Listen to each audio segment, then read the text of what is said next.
Hey guys, thanks so much for clicking on this video. We are actually back for another segment of Ask James.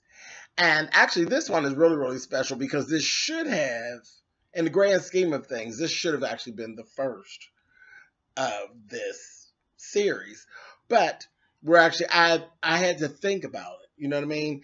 This letter came in. This is, well, I'm going to leave her nameless, but this is one of my queens who is, she pushed for this to actually be a series and a segment on the channel. So you all have to thank her for this even existing, the whole Ask James thing. She pushed for it. But I really had to think about it, and a lot of what goes into this was hitting home. So we're going to go ahead and we're going to get through it. We're going to get through it swiftly and decent in order like we do. So let's go into the actual letter here. And she's actually broken it down because, you know, if it's too long, I don't want to be reading too long and then you guys get uninterested. Okay, so let's see. Here we go.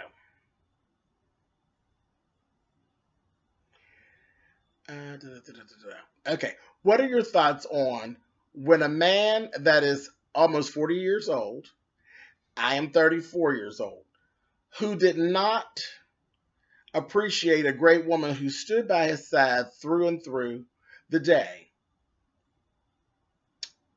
through thick and thin, job or jobless, who smoked weed morning through the day.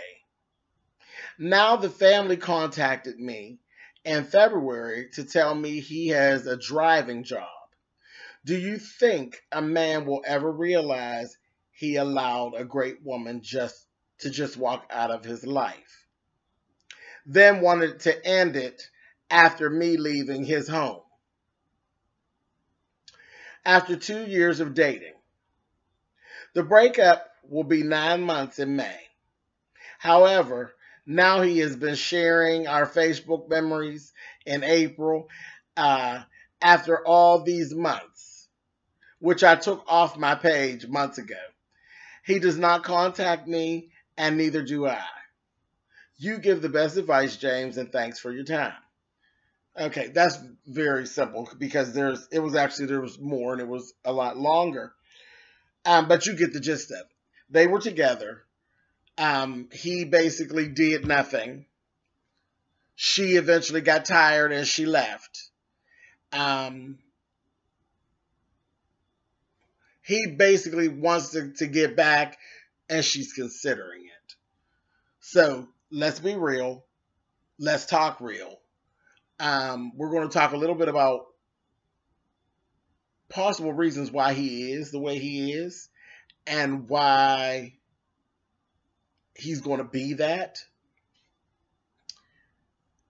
You stated that he's almost 40 years old. So the first thing that actually came to mind with me was, okay, you got this almost 40-year-old man who basically was going down the road of ain't shit and was really unbothered by it.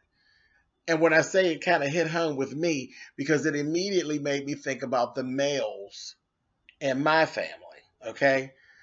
I come from a family that is really run by women, okay?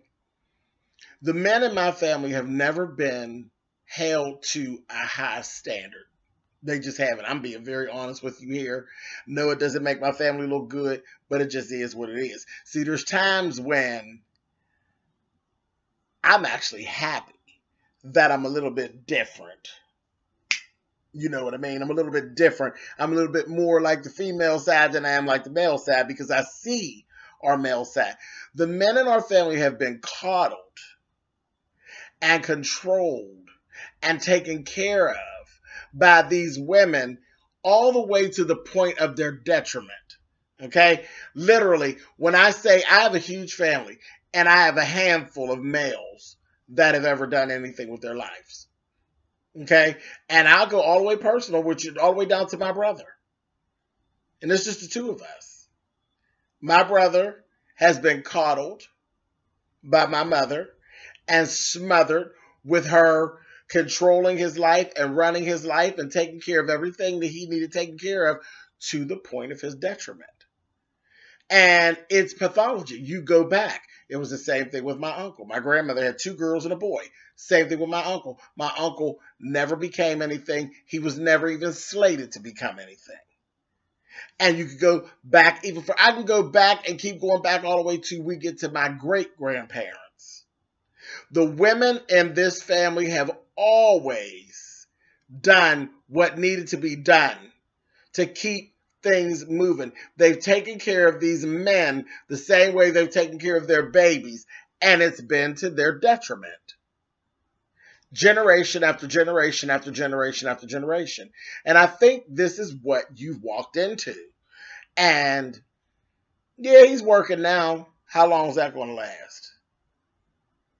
Yeah, he didn't treat you very nice when y'all were together. So the treatment's going to be good but how long? How long is that going to go? I mean, this sounds just like my cousins and stuff. It's my advice to you. Now, if you were actually in the relationship, I'm not the one that would jump in and say, girl, get on up and lick. That's not my thing because I already told you. I'm hard to date. Very hard to date. Quite a bitch when it comes to the whole dating situation. But what I'm going to say to you, my darling, you've gotten out. Why in the hell would you get back in? You've gotten yourself released from this. That is pathology. That pathology has to be broken. So the chain has to break somewhere. You have escaped. Why become part of the chain gang? Go on with your life. Leave that alone. Let that go. And I understand feelings don't go, they just don't dissipate overnight. But just look into the future. What is it that you're actually putting in for? Set yourself up for greatness. Don't set yourself up for heartache and dead weight. Because that's what he comes across as to me, is dead weight. Absolute dead. He might be the sweetest person in the world. God knows I got some cousins and uncles that they were the sweetest guys in the world, but they were literally draped in the ain't shit cloth. What do I need with a very sweet man that is not going to help me to be great? I don't need an extra child to raise, and nor do you. Like I said, you've escaped. Don't go back into the fire, honey. That's too hot. Leave that alone. So that is basically what I have. You guys, and the whole thing with the family, baby, they know. They know. They would love for you to get back with him so you can get them the fuck out of their house and out of their lives, and then you could take on their problem. You guys, comments, hit the comments. Let me know what you think. Yay or nay. If you agree with me, you can always disagree with me. That's always cool. I'm fine with that. But yeah, absolutely. This is what I have for this. That is my advice. Again, I can only give you what I have. I can only give you what it is that I know from my little time on the planet. So I appreciate you guys. I love you guys, and I will see you soon. Definitely, if you have a question or a situation that you want to hear my take on, definitely send me an email at spillitboy@gmail.com. Make sure that you put Hey James in the description box so that I will see it and it won't just go into cyberspace. All right, guys. I love you so much, and I will talk to you guys soon. Bye.